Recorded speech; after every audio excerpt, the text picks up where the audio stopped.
Hey everyone, welcome back to our channel. If you're new here, please subscribe. I'd really love that. If you're returning, how you doing?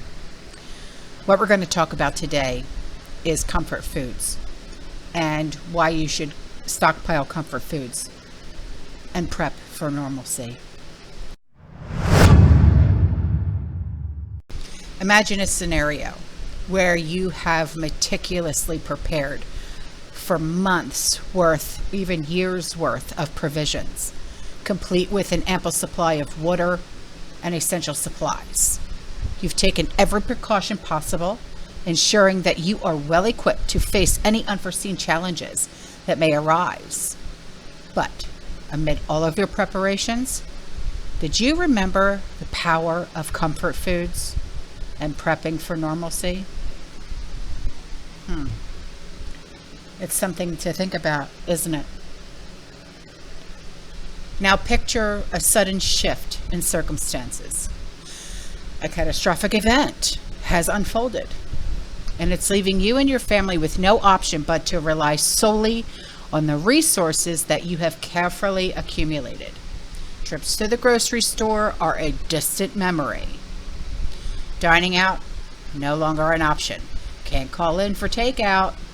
No more delivery pizza. It's got to be DiGiorno, right? Fast food, luxury of the past. Your family's survival hinges entirely on the provisions that you have stockpiled. Consider the events and the circumstances that could cause this to happen. Look at what we're going through right now, okay? A total collapse of our economy, perhaps. A horrific natural disaster, or a war. A complete and abrupt end to your income flow to downsizing, temporary income disruption due to a government shutdown, okay?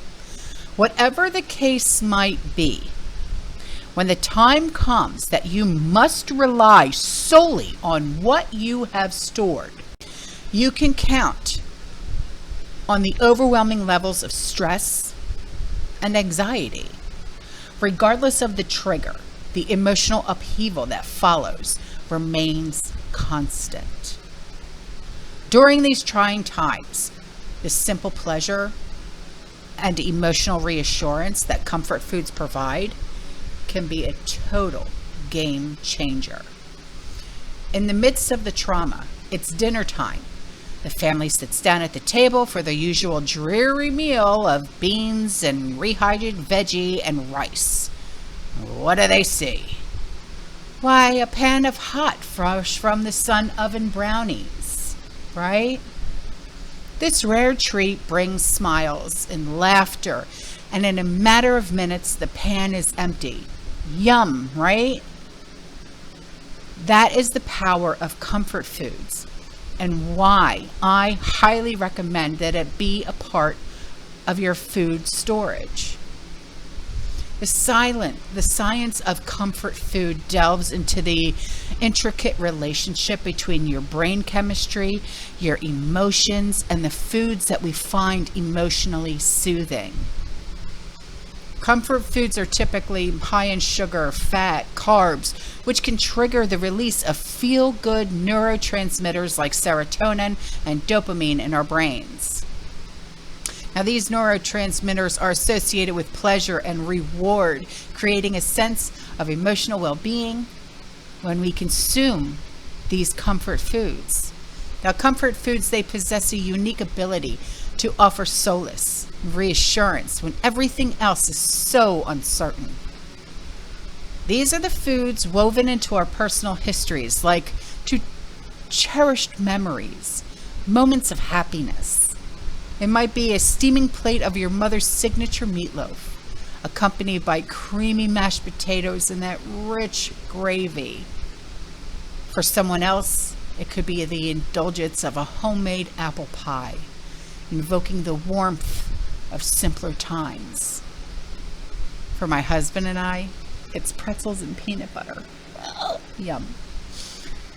But the combination of neurochemical response and the emotional associations makes comfort foods a powerful tool for improving mood, providing a sense of comfort during times of stress and distress. I hope it makes more sense now. Why we turn to specific foods or dishes in moments of need, doesn't it? So here's some of the comfort foods that I sure to keep stocked in my house. Number 1, coffee, some chocolate, cheese, pretzels, peanut butter. In the world of comfort foods, personal preferences reign supreme. And I've stocked up on certain things specifically because of my kids and my grandkids. Plus a dozen or so of brownie mix are tucked in the back shelf in the pantry anyway. And they're hidden because we love being comforted by brownies, mixed with a little bit of peanut butter and some walnuts too. And that we kind of like it more often than we really should, but whatever.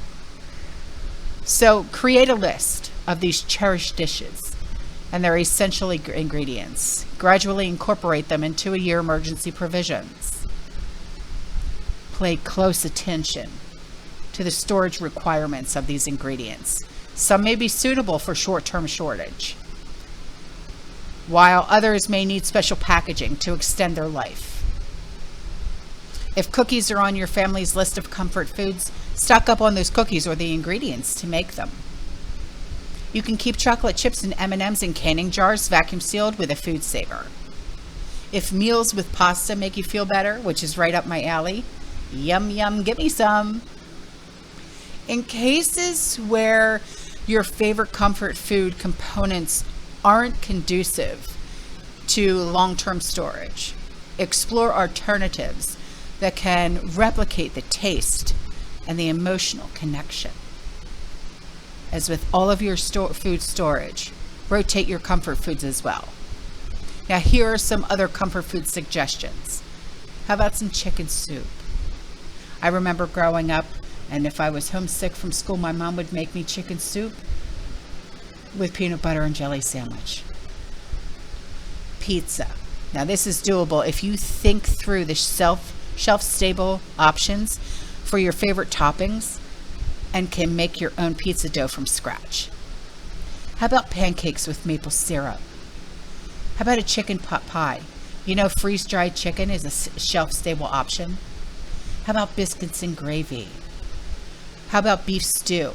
Buy some beef from a farmer and then pressure can the meat to have a shelf-stable supply for this filling treat. And you already know how to make some biscuits, right, from the biscuits and gravy, so you can sop up all that ooey gooey gravy yumminess. How about some tacos? If you think life without Mexican food is no life at all, then stock up on some freeze-dried ground beef. Or you could pressure can some ground beef, because that's what I do. The ingredients for your own taco seasoning, and then learn to make some homemade masa and some tortillas. Ooh, when I tell you, okay? How about peanut butter and jelly? Nothing hits the spot like a good peanut butter and jelly sandwich. Stock up on jars of peanut butter for the short term, and how about some peanut butter powder for the long term? All you do is add some water. Make sure you have some yeast to make some homemade bread, because there's nothing like some good old homemade bread. Then all you have to do is pull some of the jam from the freezer that you made for yourself. You're good to go. Okay? So I hoped that this helps you, because I know that I've been doing a lot more prepping videos. That's because I want to get back to basics. I think that, especially with the times that we're living in right now, we got to get back to basics. I think that's more important now than ever before. And prepping for normalcy when times are going to get really, really tough. I want you to think about, what's the first thing that you do when you get up out of bed, okay? Do you go and you automatically make that cup of coffee? Okay. Do you smoke? Do you vape? Do you drink tea? Do you, what do you eat for breakfast? That type of thing. Make sure that you have a good supply of what you need to get your day started, at least, because at least you have that normalcy in the morning. Okay? Then think about what you do throughout the entire day. Okay? What are the things that keep you level-headed, especially in a stressful situation? And stock up on those things so you are level-headed during any kind of stressful situation, regardless of what may come our way. Stock up on those things. You'll thank me later. Okay? All right, guys, I'm out of here. I will see you in the next one. You stay safe, you stay positive, you keep prepping. And as always, fear less. Ciao.